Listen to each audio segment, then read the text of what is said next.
Hello everyone, my name is Peter Dennis and I'm the author of the book Spirituality, Understanding It and Pursuing It. Today, video number 5, we're dealing with the question of how can I get a handle on how spiritual I am and how is it progressing. But before doing that, I want to explore the question simply, is it necessary to pursue spirituality? Now, my answer to that is no, it's not. Nobody's going to nudge you along or tell you to get on the program or anything. It's simply that if you can imagine the third density that most of us reside in, if you can imagine it being like grade 3, how long do you want to stay in grade 3?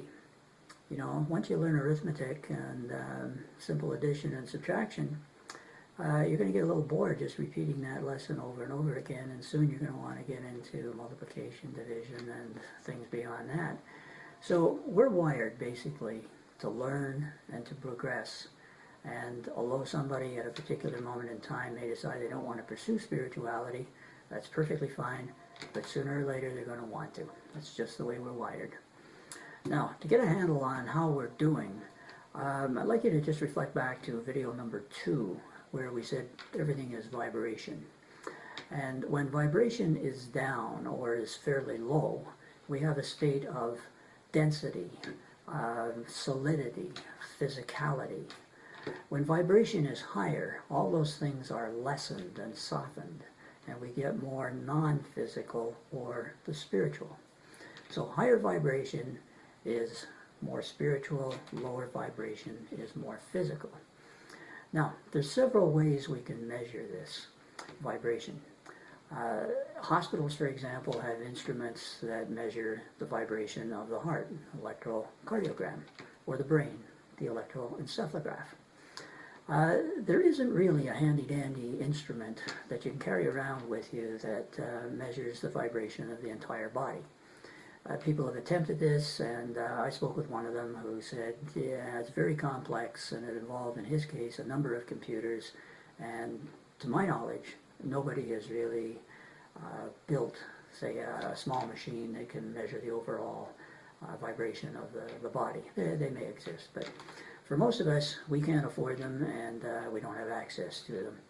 So what we do have are a few tools that I guess the first one is kinesiology or muscle testing.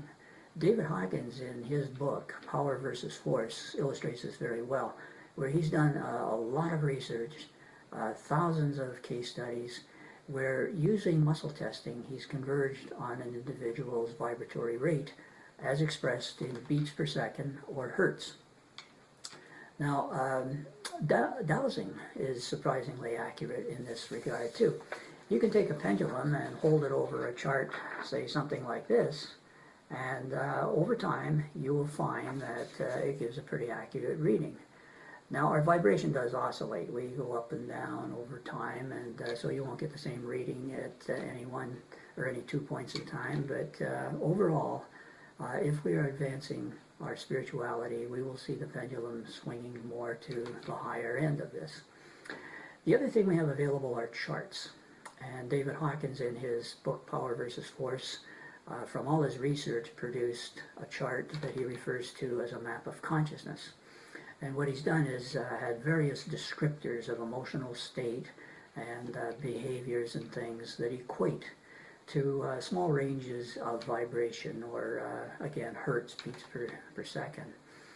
The chart that I like best is Ricardo Martinez's dimensional vibrometer.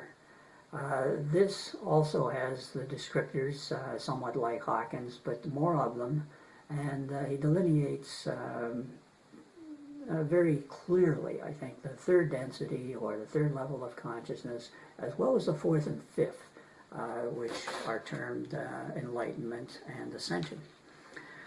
What I like about Ricardo's in particular is there is a trade-off chart in there. If you can imagine a little rectangle with a diagonal line across it, at the bottom is fear. So a slow vibration, folks are living in a fear-based world, and at a high vibration, love. And as vibration increases, you get less and less fear and more love in your reality. So these are tools that we can use. Not perfectly accurate. The readings are relative, but they give us a handle on how we're progressing and approximately where we are in terms of the various densities. So that's it for this video. Number 6 is coming up next, and that deals with, if we want to advance our spirituality, what is it, or what are the things that are holding us back?